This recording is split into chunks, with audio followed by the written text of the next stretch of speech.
শান্তিরাজ ত্রাণকর্তা প্রভু যীশু খ্রিস্টের মধুর নামে আপনাদেরকে অভিবাদন। পবিত্র বাইবেলের মধ্যে লিখিত সুসমাচার ১২ অধ্যায়ের ২২ পদে আমরা এরকম পড়তে পারি, তখন এক ভূতগ্রস্ত তাহার নিকটে আনিত হইল।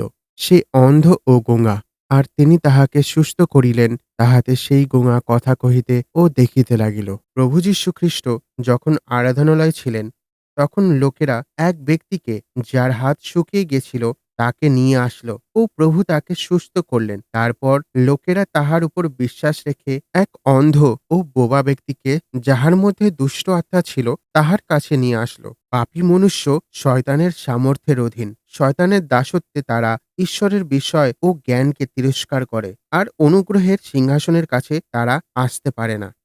পাপ ও শয়তান তার বিশ্বাসের চোখকে বন্ধ করে দেয় ও তার মুখকে প্রার্থনা করা থেকে দূরে রাখে। প্রভু যীশুর কাছে সেই অন্ধকে লোকেরা বিশ্বাসের সাথে নিয়ে আসলো, আর সেই বিশ্বাসকে দেখেই প্রভু যীশু অন্ধ ব্যক্তিকে সুস্থ করে দিলেন।